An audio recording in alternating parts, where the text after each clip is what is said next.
Hello guys, welcome sa ating bagong video.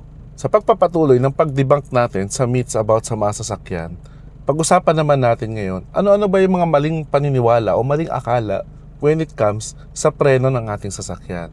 So yung pag-usapan natin sa video na to. So ready na ba kayo? Tara, let's roll! The drive of the mind. Learn as you roll, leave no one behind. Car Talks PH, your partner in the trip. Every story, every ride comes with a legit tip. Number 1 myth. Kapag daw maingay o sumisipol na yung ating preno kapag tumatapak tayo, pudpud na raw agad yung brake pads. Totoo, isa sa mga simptomas kapag palitin na yung mga brake pads sa ating sasakyan, meron kasi ang certain na sipol na noise kapag pumipreno tayo. Pero tandaan, hindi laging dahil maingay yung preno natin ay pudpud agad yung brake pads. Alam natin medyo mahal din i-replace yan. So anong pwede maging dahilan? Alam natin dito sa Pilipinas, di ba, dumadaan tayo sa mga maalikabok na kalsada, minsan may putik, minsan may tubig, baha. No, kapag nadadaan tayo dyan, nag-accumulate yung mga dumi sa brake pads natin o kaya naman sa brake shoe natin ng sasakyan. Kaya kapag tumatapak ka sa preno, kapag nag-accumulate yung mga, minsan may naririnig ka na mga ingay like mga sipol or kahit ano pa man. So hindi ibig sabihin, pudpud na yung brake pads or yung brake shoe mo. So minsan kailangan lang talaga siyang linisin. So anong pwede mong palinis? Pwede nyo isprayan ng brake cleaner yung inyong mga disc brake, yung mga brake pads ninyo or yung inyong mga caliper. At tingnan nyo kung mawawala yung ingay na, or sipol na naririnig ninyo. So may mga ilalagay din ako sa link sa description na mga brake cleaner na subok ko na. Kaya pwede nyo i-check din yon agad. So huwag kayo agad magpapalit ng brake pads ninyo or brake shoe ninyo, lalo na kung bago pa naman. Palinis nyo muna, baka kaya pa sa linis yan.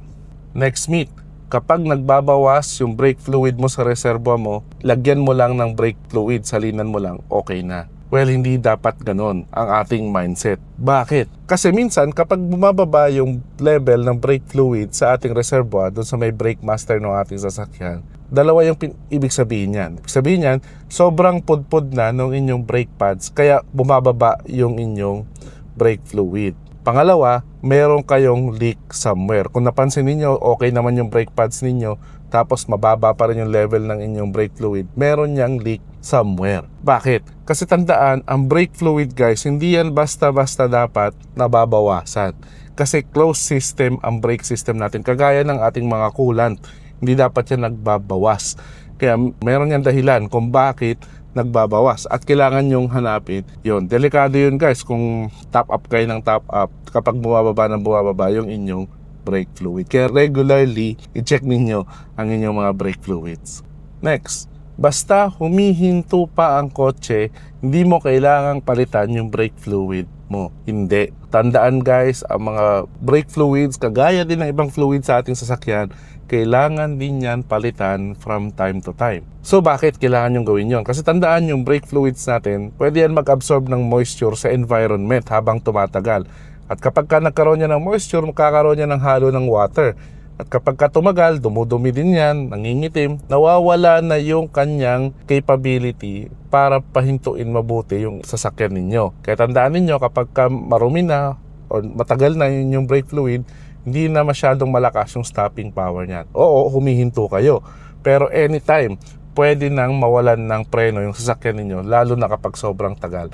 Kaya make sure ninyo na after ilang taon, like maybe 3 to 5 years, make sure nyo na pinapalitan nyo ang inyong brake fluid. Or kapag napansin niyo na sobrang dumi na niya. May ibang nabibili online na mga brake fluid tester. Okay din yon, no? Sasaw nyo siya sa inyong brake fluid para ma-check ninyo kung okay pa yung components sa inyong brake fluid. Maganda rin gumamit kayo nun. Lalagay din ako sa description ng mga links nito para magamit din ninyo.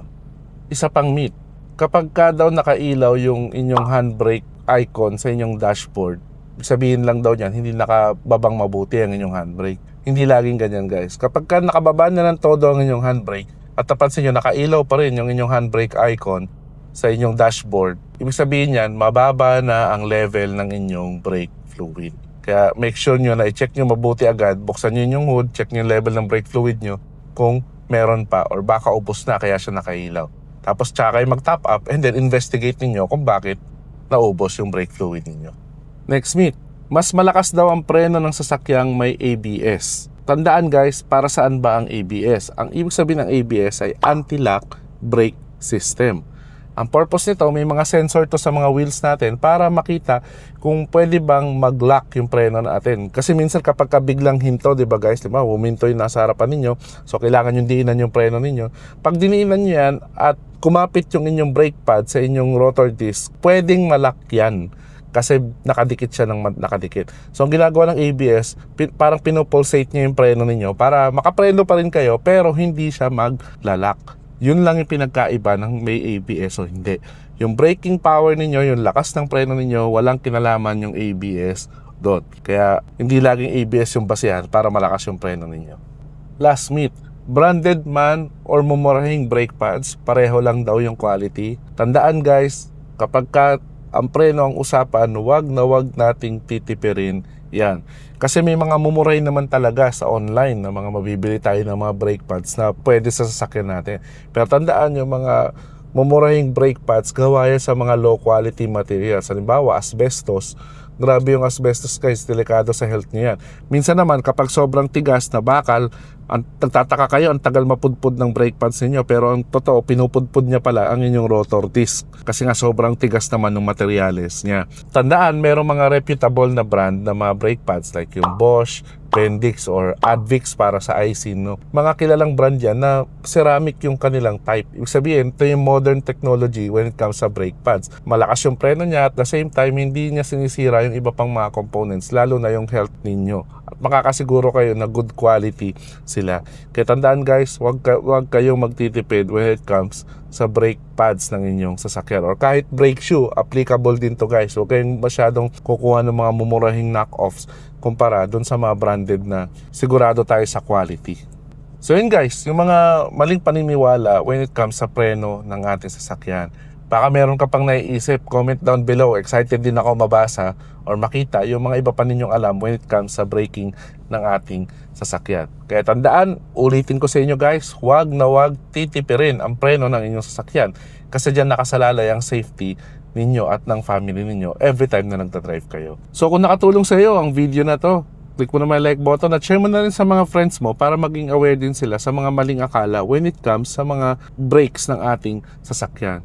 So syempre kung di ka pa naka-follow or naka-subscribe kay Car Talks PH, click mo na yung follow button or subscribe button at notification bell para updated ka palagi sa mga bagong videos natin. So until next videos guys, always remember, drive safe and enjoy!